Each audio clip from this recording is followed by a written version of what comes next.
Welcome everyone to Sharing Soulful Stories. Today I am here with Paula Orozco. Welcome, Paula. Thank you so much for having me, Jo. It's been a pleasure. Oh, I'm excited to speak to you. And now I'm just going to let everyone know a little bit more about you and the work that you do.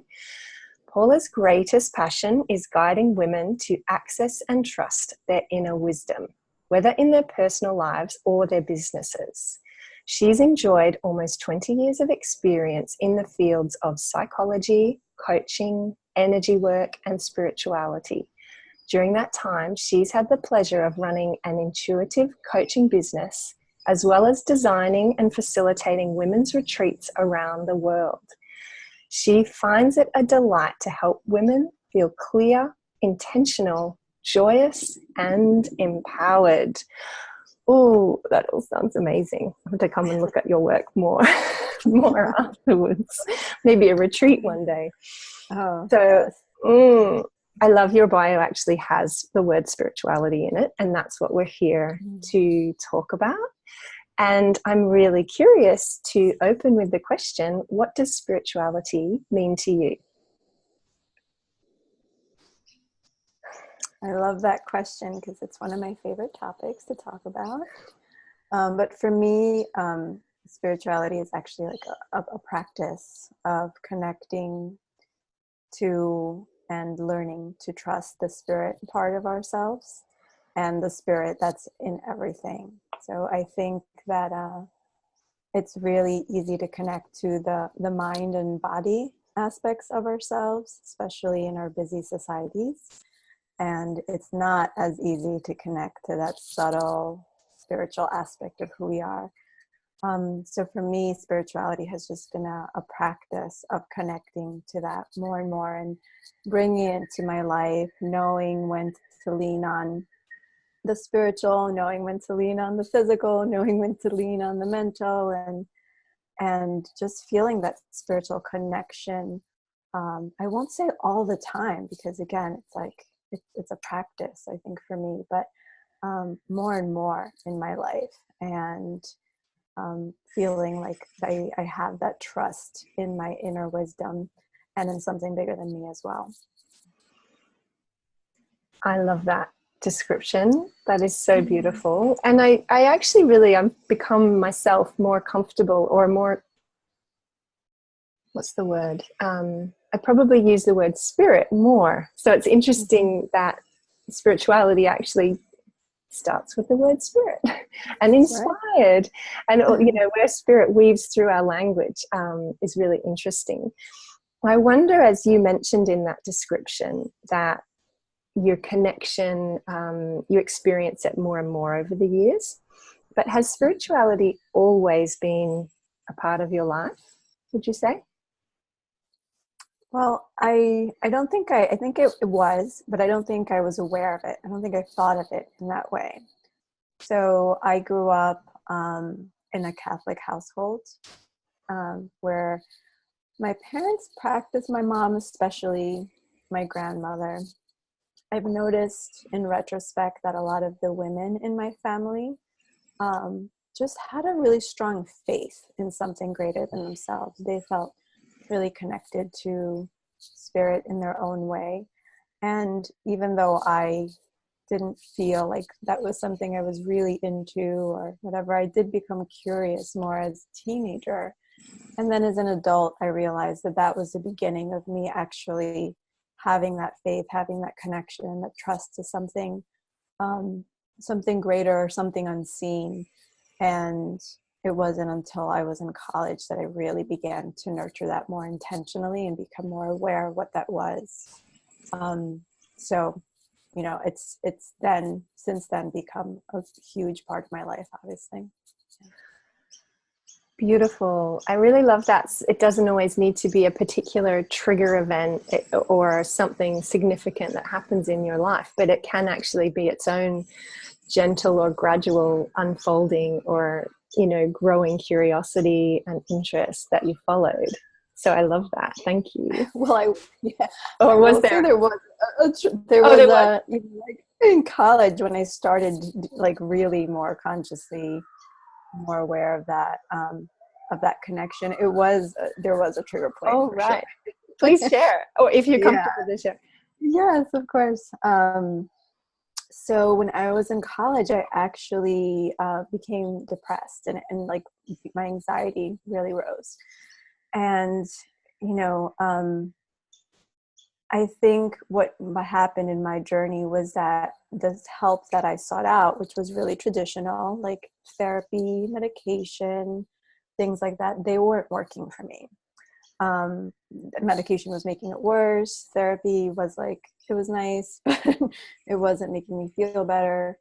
I will say since then, like therapy's been great. I think everyone should go to therapy. It's awesome. But at that point, it just wasn't giving me what I needed. And so it really forced me to then go within.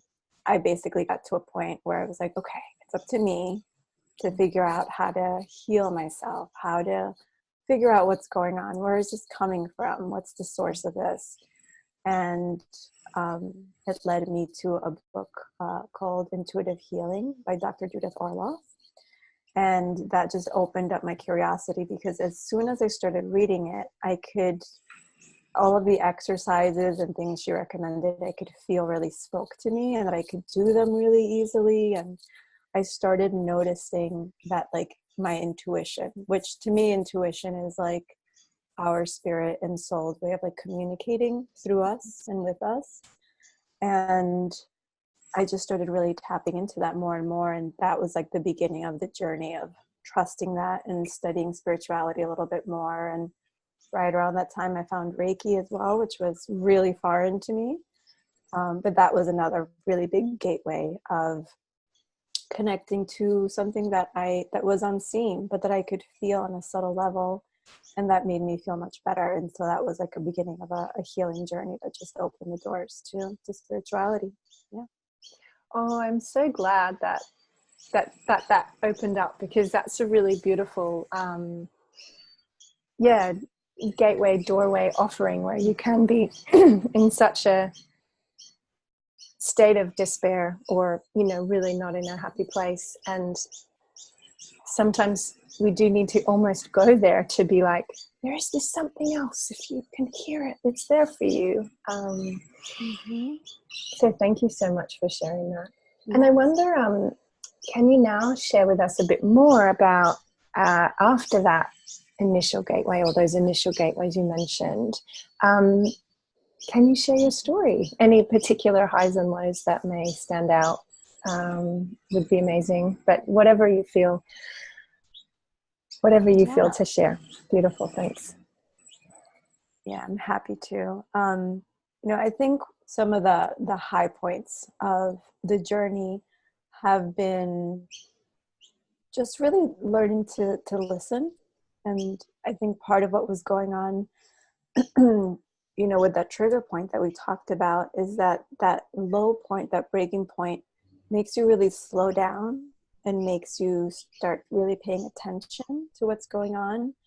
So it was like that listening that helped me understand a little bit more of what I wanted, what wasn't going right in my life, who I was, why I was here. All the big questions were really starting to come in and starting to be answered. So one of the high points for me is that it really gave me such a sense of purpose and direction. Whereas before, I think I was kind of just going along with, gonna go to school for business or psychology, and just gonna, kind of going through the motions. And I didn't have that connection and that sense of purpose. So that's definitely been one of the high points, and just feeling more and more connected to what that purpose means. And then also really understanding, I think, through spirituality, that my purpose isn't necessarily a specific job or a specific task or a specific thing, but just the way that I show up in the world, the way that I can just be.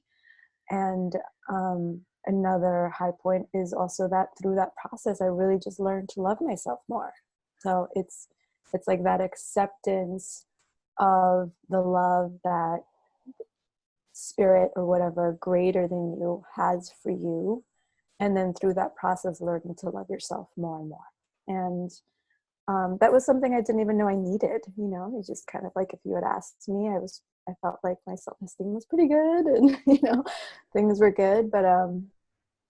But it was, you know, it has unraveled in this beautiful way where I've seen all of the different places where I could be more compassionate and more kind to myself and more loving. So that's been a beautiful high point.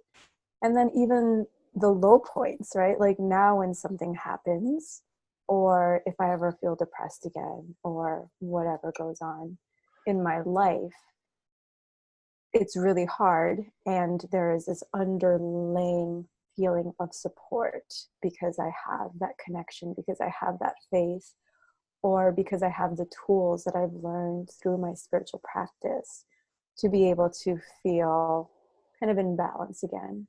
But just that learning and that knowing that spirituality, or you know, all of these beautiful practices don't bring you to an end point where you are always going to be happy and joyous, or where things are always going to go super smooth and nothing's ever going to go wrong in your life, but that you're just constantly challenged, and that you just learn to trust that more and more, and just land on your feet again in a way that feels supportive. So Thank you. I love that. I love the description of that, where you've come to through this realization of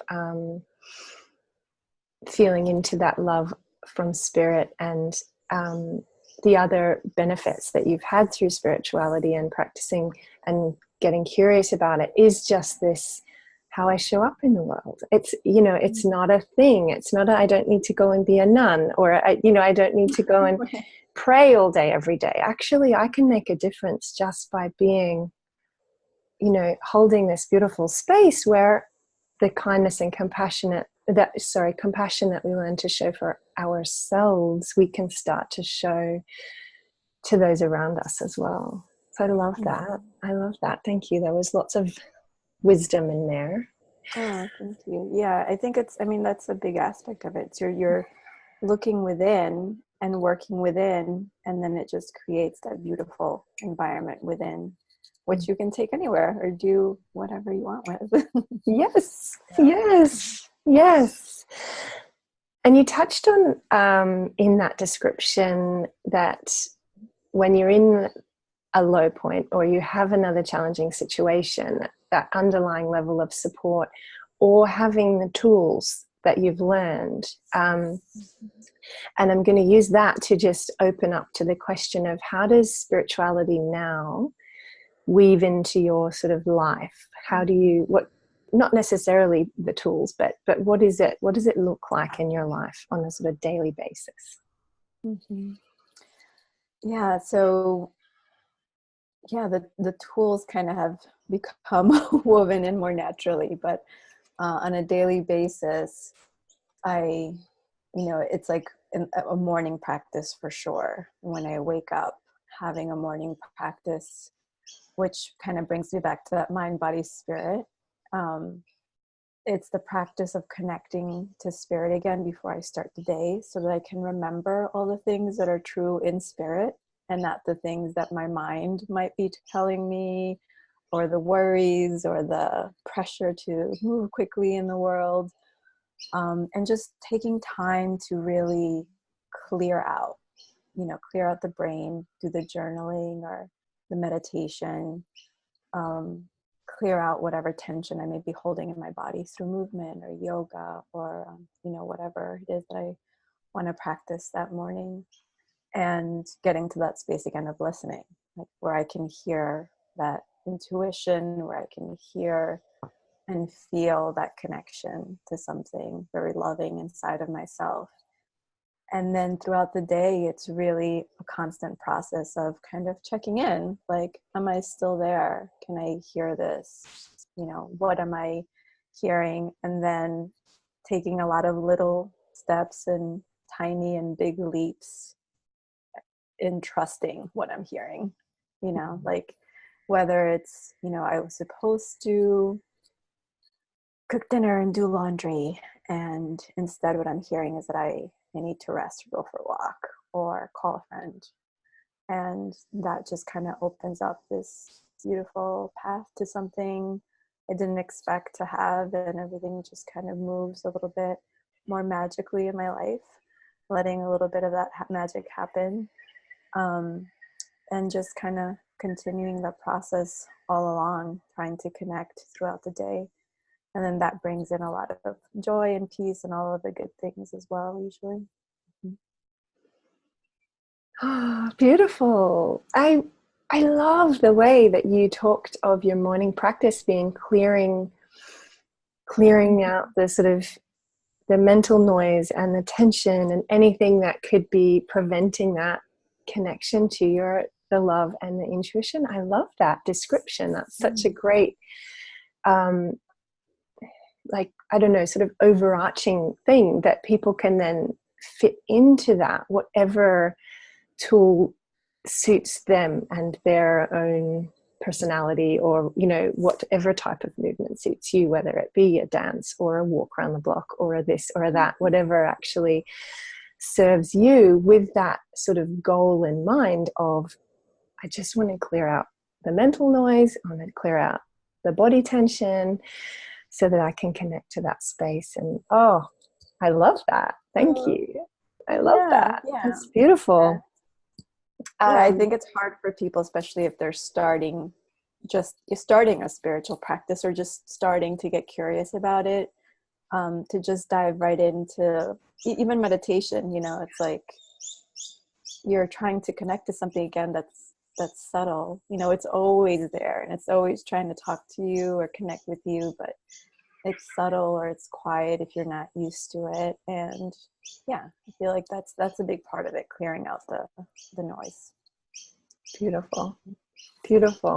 And you touched on people that are new to spirituality, getting curious, and maybe beginning an exploration of their own. And I wonder, do you have any advice for them that to ease someone into or guide someone into, or whatever advice comes, please share. Yeah, I think, you know, you touched on it a little bit too, where it's like with the practices, it's really like a choose your own adventure because everyone's different. I love that. I love that. Choose your own adventure. Perfect. Yeah, you know, I think, you know, people are like looking for the right way, you know, to do it sometimes, and oftentimes it's just not the way that's fun for you or the way that, you know, works for you.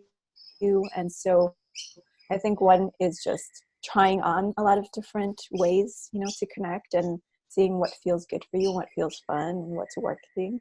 And not expecting it to be necessarily miraculous the first time. Although I felt like for example, my first experience with Reiki did feel miraculous, you know, and really fascinating. But it's not always the case for everyone. You know, it's kind of little baby steps and following the nuggets along the way. And the other thing I would say is just kind of what we just started talking about, which is just to be curious. I think if you just decide that you're going to be open to exploring and you get curious and you slow down a little bit to create some space for it, then, you know, as I say, spirit's just always there. You know, our spirit, our soul is always trying to connect and guide us. And so if we just create a little bit of that intention and space, then it shows up and it meets us. So it's really just paying attention more than anything. Yay. I love that too. And I meant to say, when you talked about your daily practices, that I also love that idea of, you know, giving yourself permission to listen to the guidance and sort of not always override it. Like, oh, but I have to do this washing right now. I can't go for a walk around the block, even though that would really, you know, that can be really challenging because we're so set in our like, no, I'm going to control what's happening around me, and this is the day I do this, and this is the day I do that, or what have you for different people. So I love that you shared that too, and all that really, really beautiful advice. Choose your own adventure, and as you say, it's a subtle subtle thing. It's always there. Play with, what works. Where have you seen glimmers of it or hints of it, or in the past, maybe when we were little kids, dancing with the fairies or what have you. Yeah, exactly. Yeah. And I think nature is such a big one for people too, like it's just one of those things that really helps us do all of it, like slow down, breathe, see the beauty, connect, all of that, and get out of our heads a little bit. So that's a really, really good one. Yeah. Where the fairies are. Where the fairies are. That's right. Thank you so much for joining me today. I have loved that conversation. I hope there is an aha or just something in there that reaches into somebody somewhere and allows them to play and slow down and get curious, or whatever their own journey to connection to spirit might be. So I'm so grateful that you've been here with me today. Just to finish up, can we share a bit more about what you do and how people can go about finding you if they are curious to connect with you again? Sure. Thank you. And just I love the intention that you're setting for this. So I do hope that someone connects and finds this helpful in that way. And my work is really a lot about what we were talking about. I work with women either one-on-one or in groups, guiding them to connect to their own soul's wisdom. Usually whenever someone's feeling stuck or like there's something that they're struggling with in their life, my work is to help them be able to go within into their bodies, into their hearts, and I just guide them through a process, which is kind of a combination of releasing and coaching and intuitive work, where we just work with whatever is there and listen and trust, and then the answers come. So that's a big part of the work. And then when I'm not doing that, I'm helping women, spiritual business women, lead retreats, create design retreats, or facilitating them myself. So it's a combination of those two mainly. And if you want to connect, you can connect via email, probably most easily. And my email address is paula@paulaorozco.com. Beautiful. Thank you. Magic creator lady. I can feel through that. Because it is when those answers just come when you're working with someone, it feels like magic. When that, and their whole face lights up. It feels like magic when it comes through, and I can just feel it from you so strongly. So thank you so much for sharing all that. And thank you so much for being here today. I really am so excited that we have your story to share as part of this summit. Me too, Jo. Thank you so much. It's been a pleasure, and I'm looking forward to connecting some more. Yeah, I would love to talk to you again soon. Bye for now. Okay, bye-bye.